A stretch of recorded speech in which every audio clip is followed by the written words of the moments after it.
What do civilians need to know about the battlefield? The words burst out in a room filled with grease and the smell of molten metal, half joking, half contemptuous. Clara Devlin didn't look up. She only tightened the electrical connector, as if she were linking something far more significant than a Carenta memory that no one here could comprehend. According to military records, she died 13 years ago in an ambush in Kandahar, but today, she was repairing a power station in Sierra Vista. No medals, no records, no name in the system. She wasn't allowed to exist. And yet, here she was, every day, with eyes that had seen things even survivors tried to forget, and a tattoo on her back, something no one dared to look at for more than a few seconds. Because it wasn't just a symbol, it was living proof of a truth buried deep. Where are you watching from? Let us know below and subscribe to the Veteran Best Stories channel to hear stories that should never have been kept silent. Clara Devlin's name wasn't on the personnel list printed on the duty roster in the main hallway. But everyone knew who she was, or rather, knew better than to pry into her world. In a place where laughter, orders, and footsteps echoed hourly, Clara's silence drew more attention than anything else. She didn't blend in, not because she lacked friendliness, but because she seemed to have ventured too far beyond the concept of familiarity. In the mess hall, Clara always chose the chair facing away from the window, next to the rusted iron pillar, where sunlight couldn't reach. She didn't look at anyone, nor did she expect anyone to look at her. During breaks, instead of chatting or listening to music, she meticulously wiped down old wire segments with a dry ragas, if cleaning away something lingering from a place no one spoke of. Clara wore no name tag, no unit badge, no uniform like the others. Her faded coveralls were the only armor she donned. Her sole companions were a heavy toolbox and a worn, dog-eared notebook filled with symbols only she could decipher. People often saw her hunched over electrical panels, her hands moving decisively, never wasting emotion, no diagnostic software, no need for manuals. She handled circuits like someone tracing an old memory slowly, precisely, and with certainty. In just 4 days, 3 power stations labeled decommissioned were back online. No one assigned the tasks, no one reported progress, they just lit up, as if they had never gone dark. Each time, the soldier in charge of technical operations could only shrug. "It's her again." And then the whispers began. Probably wired houses for some rundown army camp. Did she learn to fix machines from her dad? Why does no one know where she came from? The remarks were tossed around like jokes, but in their eyes, there was clearly something uneasy. Clara didn't laugh, didn't snap, she didn't even seem to care. Because deep in her gaze, there was always a distance. No one could breach the distance of someone who had survived something others couldn't begin to imagine. And then one afternoon, as the wind rose from the sand dunes, Clara was crouched, repairing a system in the shade of Delta 3 station. Something small happened, light as a breath, quick as a glance. But enough for the perceptive to sense. Something was off. Sierra Vista base wouldn't stay quiet for long. The heat in Sierra Vista seemed to melt time itself. At noon, the ground shimmered like glass on the verge of shattering. No one volunteered to go outside at this hour. But Clara Devlin didn't care about the temperature, nor did she notice her skin beginning to tan under the sun. She remained hunched over Delta 3 station, her cap casting a shadow across her sun-weathered cheeks, her hands working steadily like a machine. The power station had been neglected for weeks. The grounding system was poorly designed, the power cables suffered from interference, and several connectors had shorted out. But to Clara, it was something familiar, a wounded body she knew how to heal, not with modern equipment, but with the intuition of someone who had fixed things in far worse conditions. Wind from the west kicked up, each gust sharp like a whip. She leaned in closer, gripping the edge of the technical cabinet to steady herself as she replaced a capacitor. The metal was sharp, jagged. A faint sound rang out. The edge of her coveralls caught, tearing a clean gash across the back. Clara didn't react, didn't stand up immediately. She knew the tear would expose what she had kept hidden for years. But she also knew that moment was bound to come sooner or later. When she straightened up, The torn fabric was pulled back by the wind. Sunlight flooded across her spine where a black and red tattoo blazed to life, like fire meeting a gust. A burning eagle, its wings spread wide amid flames, a skull below, and two crossed swords. Nothing in that tattoo was random. Every line carried meaning and pain. No one called her name, no one spoke. But eyes caught sight of it. Then another pair. And a few more, from soldiers farther off, young ones moving technical equipment, who suddenly fell silent mid-conversation. No whispers, no mockery, just a silence that stretched too long, making even the wind seem cautious as it passed. They looked at Clara as if seeing something that shouldn't exist, not because she was wrong, but because they didn't know where to place it in their world. Not long after, a photo began circulating on personal devices, blurry, off-center, but unmistakable. The caption was simple, chilling. Falcon Unit 9, Kandahar 2010, entire team wiped out, no survivors. She had survived, but no one had ever considered that possibility. And now, they began looking at each other, as if her very existence threatened everything they had ever believed to be true. The next morning, an internal message appeared on Clara's device, cold and curt, as if pre-drafted. Report to Administration Office, 0900. No reason, no signature. But Clara didn't question it. She tucked her notebook into her pocket, locked her toolbox, and headed straight there. The administration office was in a low concrete building to the north, where no breeze reached, and the air always carried a mix of old paper and bleach. The man behind the desk didn't look up as she entered. He only stared at his screen, tapped a few keys, and frowned a frown Clara knew all too well, not suspicion, but a kind of irritated bewilderment. We couldn't find any record of you. The statement came out flat, without inflection. No DD, 214, no unit, no discharge papers, your name isn't in any system. Clara stood still, neither nodding nor shaking her head. She had known that for a long time. The man paused, as if waiting for a reaction. When none came, he pressed another key, the screen's light reflecting off his glasses. Your file might have been misplaced. We'll look into it. She left the room without a word. The sun outside was as harsh as the day before, but what awaited her wasn't just the heat. Her toolbox had been pried open, its contents rummaged through, several specialized tools missing. The name patch sewn onto her coveralls had been torn off completely. She went to Delta 3 station, but the door was locked from the inside. Her access code no longer worked. The other two stations she had been working on were sealed as well. No warning, no explanation. She didn't ask. She didn't seek out the person in charge. Instead, she turned toward the backup power area, place no one bothered with because of the scorching heat, and a system so decayed it seemed almost beyond hope. There, in a stifling space thick with the smell of burnt smoke and melting wires, Clara started again, silent, as if nothing had happened. No one saw her complain. She didn't enter the mess hall that day. She didn't pass through the main technical area. She seemed to dissolve from the base's fabric, a speck of dust in the shadows, working where no one watched, no one helped, and no one cared to know. But every bolt she tightened, every circuit she soldered, was an answer that didn't need words. I'm still here, I'm still working, and I don't need recognition to exist. From the moment Clara's tattoo was seen, the atmosphere in the base shifted. It was no longer mere indifference, it became an invisible tension, lurking in every glance, every halted movement as she passed by. Clara still went to work each day, still hunched over cables and circuit boards, but the space around her was no longer intact.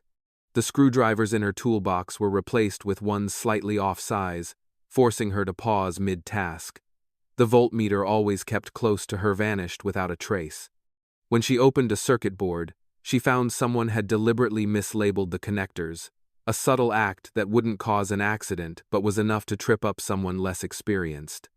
Everything was arranged with precision, not loud, not blatant, just enough to make the work frustrating, delayed, and uneasy. Someone was sending a message, but not directly. Never face to face. She didn't react, didn't complain, didn't report it. In a place where everyone knew their place in the system, Clara's elusive yet effective presence unnerved people as if she were a stray line of code in an otherwise perfectly programmed operating system. And instead of dialogue, they tried to break her with calculated silence. One morning, when Clara arrived at the technical area, she found the lock on her document box unlatched, no signs of tampering, just simply opened. Everything inside remained in place. Except for one thing, a red piece of paper, folded in half, placed neatly in the center, no envelope, no signature.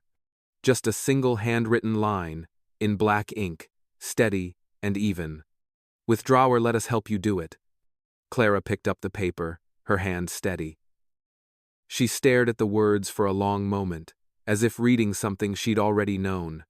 Then she tore the paper into thin strips, slowly, neatly, tucked them into her pocket, and locked the document box as if nothing had happened.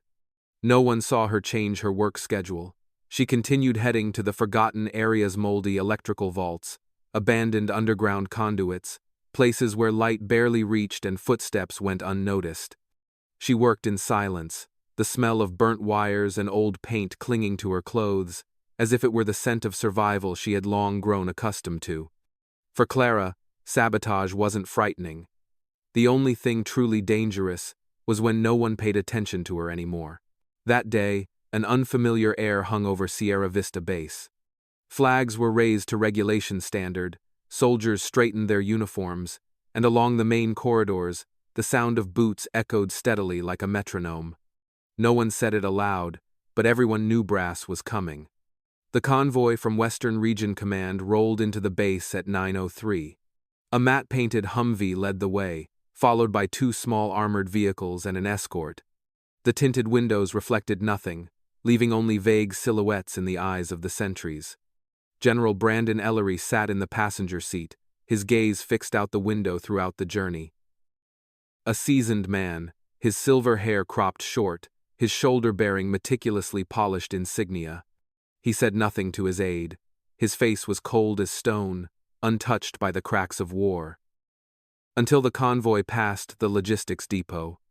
Amid the dusty sand and tangled cables, he saw a figure hunched under a makeshift canopy. No guards, no duty roster. Just a woman slender, in faded coveralls, blonde hair matted with sweat, reattaching a grounding wire with the practiced motions of a craftsman who didn't need to think. His eyes tightened. In that moment, the world he had tried to bury for 13 years exploded within him. Because the wind picked up, and the fabric on her back fluttered. The tattoo. Unmistakable. It was the emblem of Falcon Unit 9, the unit he himself had signed off as a total loss. He remembered clearly, because he had written the final line in the report. No survivors.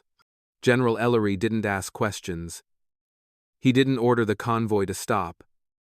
He opened the door and stepped out, amid the stunned movements of his entire entourage. No one dared intervene. He walked slowly, each step heavy as if carrying the weight of soldiers never recovered. Clara looked up. Their eyes met through the haze of sun and dust. No words were spoken. But time seemed to freeze in those few seconds. His hand clenched until it blanched. His face couldn't hide an emotion yet to be named: shock, doubt, something close to guilt. And Clara, her gaze held no blame, no surprise. Just the quiet look of someone who had always known that this day would come. A day when the past would no longer stay silent. That day, an unfamiliar air hung over Sierra Vista Base. Flags were raised to regulation standard, soldiers straightened their uniforms, and along the main corridors, the sound of boots echoed steadily like a metronome. No one said it aloud, but everyone knew brass was coming. The convoy from Western Region Command rolled into the base at 9:03. A matte-painted Humvee led the way, followed by 2 small armored vehicles and an escort. The tinted windows reflected nothing, leaving only vague silhouettes in the eyes of the sentries.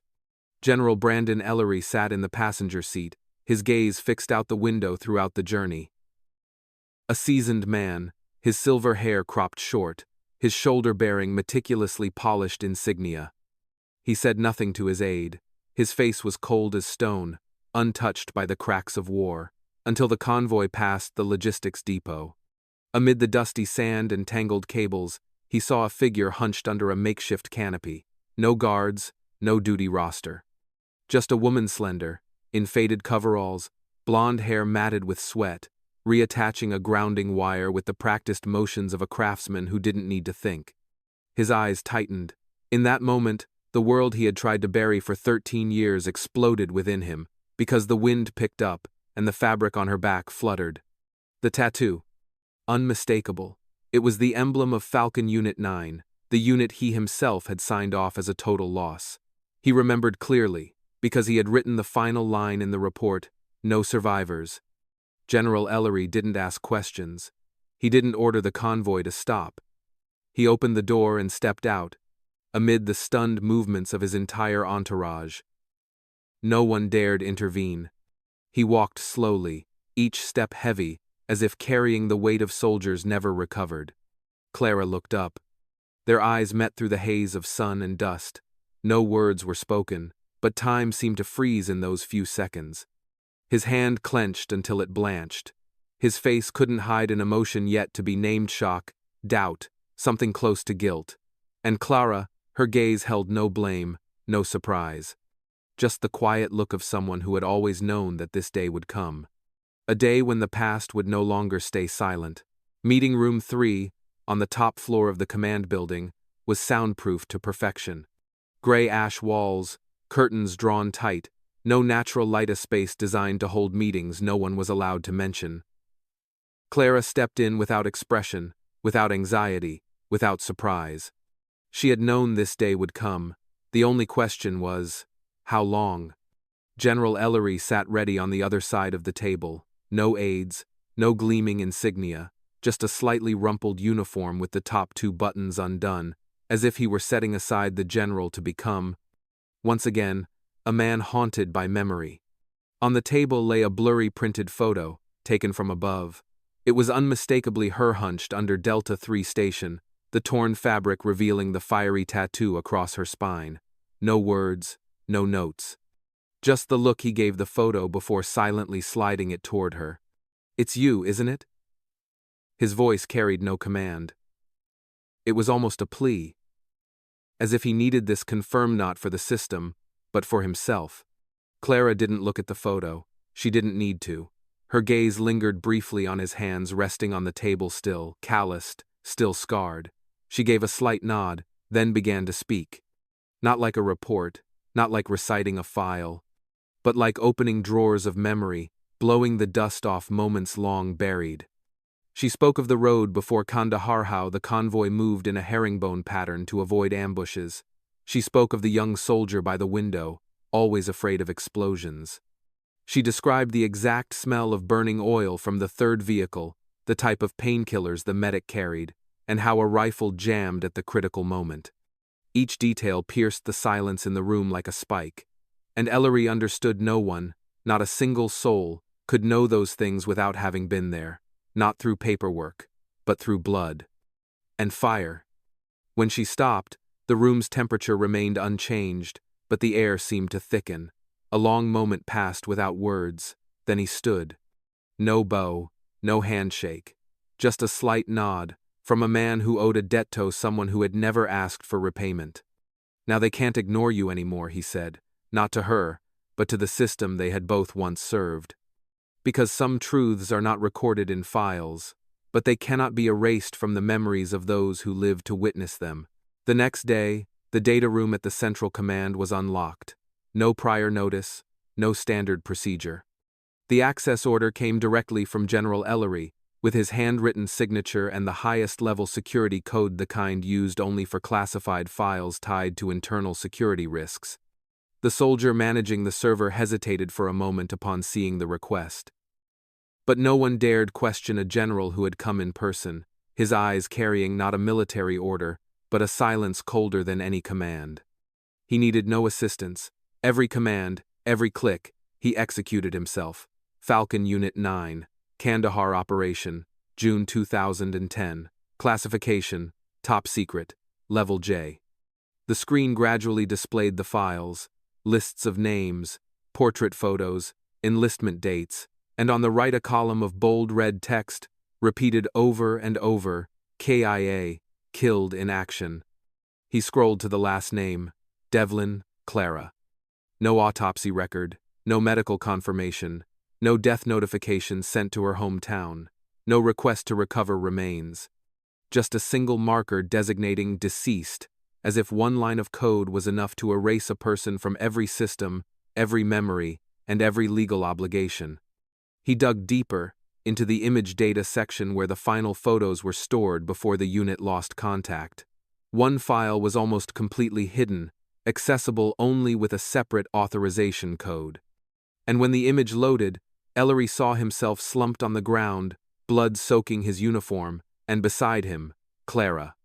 Her face smudged with soot, her eyes wide open, one hand pressed against his wound, the other raised, signaling someone outside the frame. She was alive. Covered in blood, but her eyes were still bright, still alert, still fighting. The photo was labeled, "Do not use, do not disclose." Ellery leaned back in his chair. A breath caught in his chest, unable to escape. His heart didn't beat faster, but deeper, as if struck by a memory he thought he'd grown accustomed to. It was he who, 13 years ago, had signed the report confirming the entire team's death. It was he who, while injured, had signed the post-recovery report based on the files sent from above. He had thought he had no choice. Now, he understood. The truth wasn't buried by mistake. It was deliberate. Because Claire F. alive was the sole witness to something never meant to be revealed. No one asked how she was saved, no one investigated, because, from the start, they had never intended for her to return. A notice appeared on the system Monday morning. Base-wide technical meeting, 8 o'clock, Hall B. No one questioned it. With the recent string of malfunctions, a safety review was inevitable. Technicians, electrical crews, and logistics personnel filed into the room, filling the seats, their scattered whispers kept low.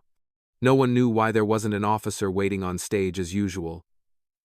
Nor did anyone notice the woman in dusty gray coveralls stepping onto the platform from the wing's no insignia, no name tag.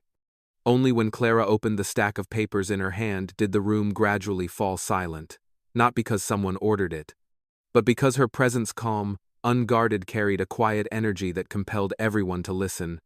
On the screen behind her, a diagram of Delta's electrical system appeared.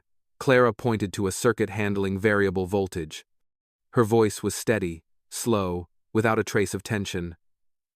This is the kind of structure used in combat zones, designed to survive simultaneous attacks at 3 points, she continued. Every schematic, every connection, every improvement she had made in the shadows where no one asked where she came from, only whether her work functioned, unfolded before them. And as she spoke, the hall held its breath. Those who had once mocked her, doubted her, now listened intently, as if learning from a book they'd never opened. When there was nothing left to display, Clara set the papers down. She scanned the room. No rush, no challenge.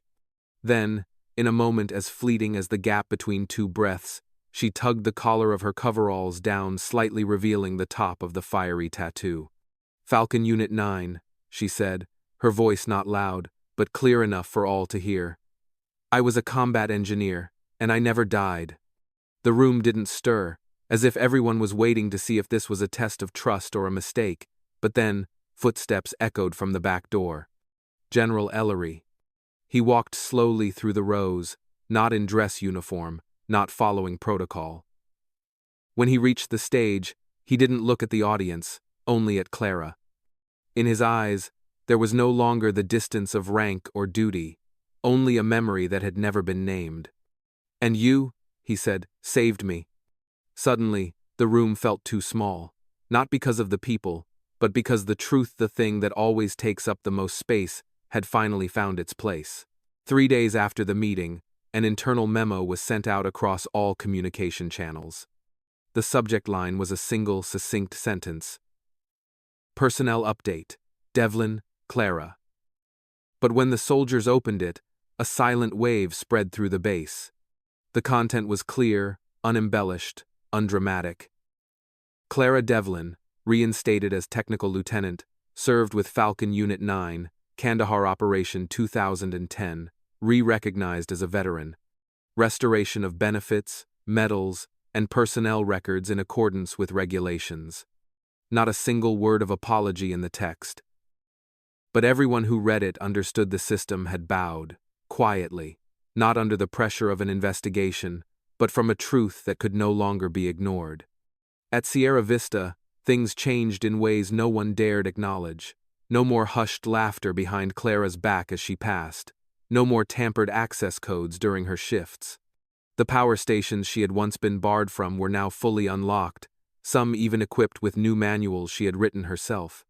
In the mess hall, where Clara had always eaten in the far corner, a tray of food was now consistently placed at her spot. Always the items she usually took. No one said who left it there. And she didn't need thanks. Instead, on Wednesday morning, when she arrived at the technical area, she found her workbench redone. The surface freshly painted, the tool rack welded sturdy. And in the center, a blazing red steel nameplate, not the temporary plastic kind, not detachable, permanently fixed to the frame. Lieutenant Clara Devlin, Falcon 9. No one was there when she placed her hand on that nameplate. But if they had been, they might have seen her pause for a breath. As if her entire body was registering, she was allowed to be present. Not as a shadow, not as a glitch in the system, but as a person, known by name, acknowledged, and impossible to erase. Inside the technical room, the machines still hummed. The wind still whistled through the door's cracks. But Clara stood still, her gaze lingering on those words for a long time. There was no medal ceremony, no triumphant music, but in that silence, Clara knew, justice wasn't loud words. It was when a system that had once denied her existence was finally forced to etch her name in steel. Clara Devlin didn't wait for apologies. She didn't wait for embraces, accolades, or a bronze statue. She didn't return to be forgiven by anyone. Because what she had lost couldn't be measured in medals. It was time. It was memories.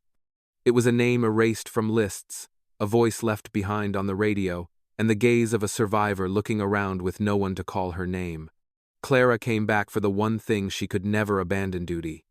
Not the kind printed in military manuals, but a promise no one heard, yet she kept, that no one would be forgotten as she had been, that no rookie would have to learn silently in the dark, that no technical soldier would ever again be labeled as knowing nothing about the battlefield. That evening, as the desert's heat began to retreat from the ground, leaving a dry chill on her shoulders, Clara sat on an old concrete ledge behind the power station area. No lights. Just a single makeshift bulb wired to an auxiliary station, casting a faint golden glow. 3 rookies approached. No one spoke. Each carried a notebook, not for roll call, but to jot down what wasn't in the manuals, the know-how of surviving when the system was no longer a refuge. Clara nodded. That was all. As if this lesson had always existed, only now someone dared to sit for it. Class starts at 19 o'clock, she said, her voice even, no need for emphasis. And so they sat, together, in respectful silence. No applause, no name on a board, no microphone. Just the sound of pens scratching on paper, the faint hum of cables in the wind, and the low voice of a woman who had walked through fire, teaching how to read circuits by ear when blinded, how to ground a system with bare hands when tools were gone, and how to stay calm when you knew no one out there could hear your distress signal. The fire in Hertha, one that should have died in Kandahar, no longer needed to blaze. It only needed to smolder, like a red ember in the night, warm enough for anyone frozen to find their way back. She didn't need to be written into history books.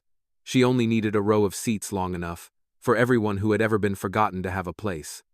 And in the Sierra Vista desert, where her existence had once been denied, there was now a light that didn't go out, not brilliant, but enduring. A soldier who survived. Finally remembered. Some survivors don't need to be honored on a grand stage. They only need to be remembered.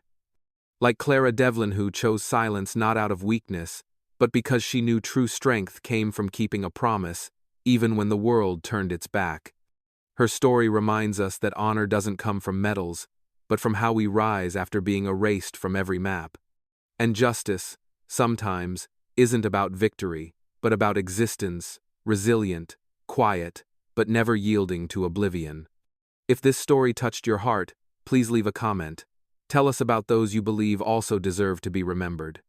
Share this video so Clara's flame doesn't just light up Sierra Vista, but warms all those who have ever felt forgotten.